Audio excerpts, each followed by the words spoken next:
Évangile de Jésus-Christ selon saint Marc, chapitre 9, des versets 2 à 10. En ce temps-là, Jésus prit avec lui Pierre, Jacques et Jean, et les emmena eux seuls à l'écart sur une haute montagne. Et il fut transfiguré devant eux. Ses vêtements devinrent resplendissants, d'une blancheur telle que personne sur la terre ne peut obtenir une blancheur pareille. Élie leur apparut avec Moïse, et tous deux s'entretenaient avec Jésus. Pierre alors prend la parole et dit à Jésus: « Rabbi, il est bon que nous soyons ici. Dressons donc 3 tentes, une pour toi, une pour Moïse et une pour Élie. » De fait, Pierre ne savait que dire, tant leur frayeur était grande. Survint une nuée qui les couvrit de son ombre, et de la nuée, une voix se fit entendre. « Celui-ci est mon fils bien-aimé, écoutez-le. » Soudain, regardant tout autour, ils ne virent plus que Jésus seul avec eux. Ils descendirent de la montagne, et Jésus leur ordonna de ne raconter à personne ce qu'ils avaient vu, avant que le Fils de l'homme soit ressuscité d'entre les morts. Et ils restèrent fermement attachés à cette parole, tout en se demandant entre eux ce que voulait dire « ressuscité d'entre les morts ». Au nom du Père et du Fils et du Saint-Esprit. Amen. Loué soit Jésus-Christ. Dimanche passé, nous avions vu dans la première lecture l'alliance que le Seigneur a faite avec Noah à travers l'arche de l'alliance. Ce dimanche, dans la première lecture, nous voyons l'alliance que le Seigneur fait avec notre Père dans la foi, Abraham, qui est quitté d'Abraham à Abraham. Dans l'évangile, le dimanche passé, nous avions vu Jésus au désert qui fut tenté par le démon. Aujourd'hui, nous voyons Jésus sur une haute montagne qui est transfigurée. En effet, aussi bien la première lecture de ce jour et l'évangile que nous avons écouté nous aident davantage à nous rapprocher du Seigneur. De façon brève, remarquons que il ne faudrait pas actualiser le contexte.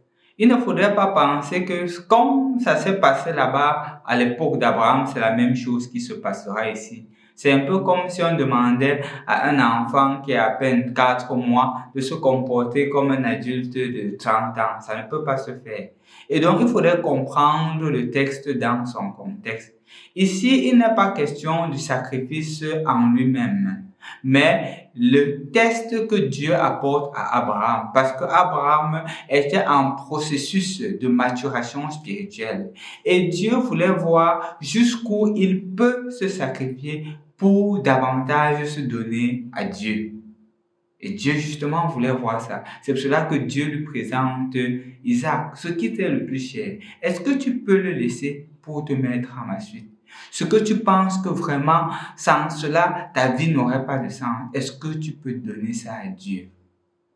Le Seigneur t'a donné. Est-ce que tu peux aussi dire que le Seigneur a repris en tout temps, béni soit le nom du Seigneur, comme l'a fait Job?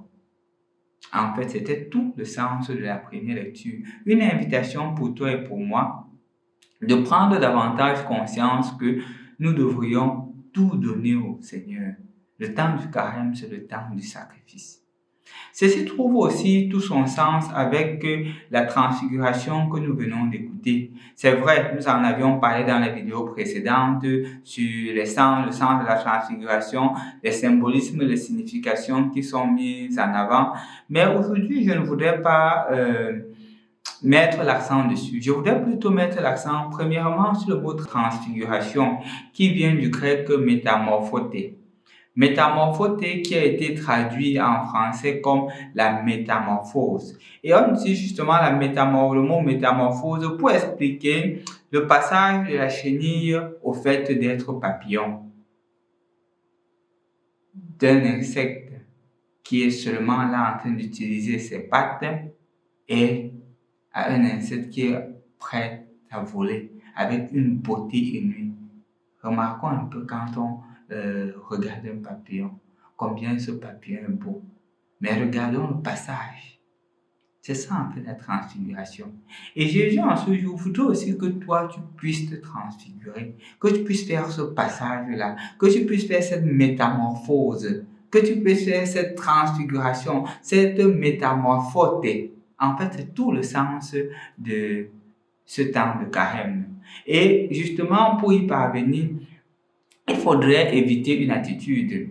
L'attitude que Pierre a eue dans l'évangile d'aujourd'hui quand il dit « Dressons 3 tentes, une pour Moïse, une pour Élie et une pour toi, parce qu'il est bon que nous soyons ici. » C'est vrai, dans la culture juive, d'un point de vue théologique, il y avait ce qu'on appelait la fête des tentes. Et la fête des tentes, c'était le lieu où les Juifs restaient en commémoration à la venue du Seigneur, parce que le Seigneur viendra dans les tentes, à demeurer dans la tente. On trouve ça dans le livre de Zacharie. Et justement, c'était un peu une commémoration. Au-delà de ce sens-là, de ce sens théologique, il y a aussi un sens spirituel. La tente, ou du moins la fête des tentes, c'est aussi le lieu de la joie, le lieu de la quiétude, le lieu de la paix. En d'autres termes, c'est le lieu du confort, c'est la zone de confort. Et donc, quand, par exemple, Pierre dit « Seigneur, qu'il est beau que nous soyons ici, dressons 3 tentes, une pour Moïse, une pour Élie et une pour toi », le Seigneur ne répond pas. Pourquoi? Parce que Jésus ne veut pas qu'ils soient dans une zone de confort. Jésus les invite à aller au-delà de leur zone de confort. Il fut une fois, il y a de cela quelque temps, je donnais une retraite de carême aux jeunes et je leur ai demandé quelle est votre plus grande difficulté, la chose sur laquelle vous avez plus de difficulté à vous détacher pendant ce temps de carême.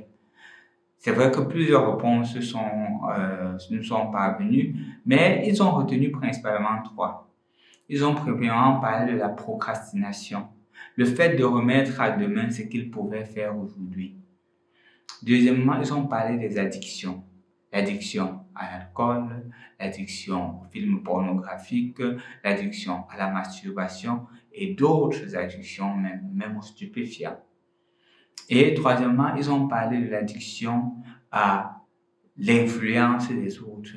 Ils vivent aux dépens de ce que les autres disent d'eux, aux dépens de ce que les autres pensent d'eux. Quand les autres pensent positivement d'eux, ils sont contents. Quand les autres pensent négativement d'eux, ils ne sont pas contents.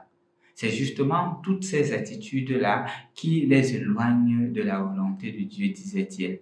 Et justement, quand le Seigneur ne répond pas à la demande de Pierre de construire la tente, en d'autres termes, Pierre est en train de recevoir comme réponse que non.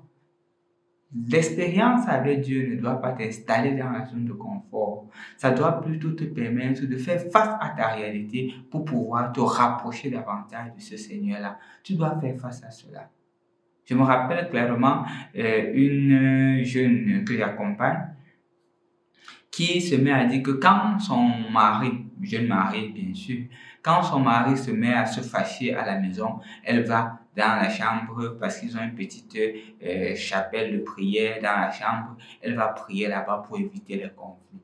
Justement, elle a fait de la prière sa tente, sa zone de confort. Parce qu'elle ne veut pas faire face à la réalité, qu'est-ce qu'elle fait? Elle préfère se réfugier dans la prière au lieu de faire face réellement à la situation et de trouver des solutions. N'oublions pas, chers frères et sœurs dans le Christ, que le temps de carême, c'est le temps pendant lequel nous sommes appelés à une conversion. Et la dite conversion parle de sacrifice, à faire des sacrifices, à accepter de tuer ce qui nous est cher et qui nous éloigne de Dieu. C'est ce sur quoi nous attachons comme Abraham, de tuer ce que nous aimons le plus pour pouvoir davantage suivre Jésus. Je vous ai parlé par exemple de l'influence du groupe, je vous ai parlé de l'addiction, ce qui concernait les jeunes, je vous ai aussi parlé de la procrastination. Mais toi aujourd'hui, quel sacrifice tu veux faire pour te rapprocher de Dieu? Parce qu'à la fin, le Seigneur voudrait que tu fasses la métamorphose, que tu te métamorphoses, que tu quittes de pécheur à saint et sainte. C'est toute la finalité du carême. Et Jésus a traversé les tentations au désert comme pour te dire qu'il peut traverser les tentations et que tu peux traverser si tu acceptes sa main tendue. Jésus se transfigure aujourd'hui. Il prend justement toute sa nature divine. Il t'invite, il m'invite à cette nature divine pour y parvenir. Débarrassons-nous.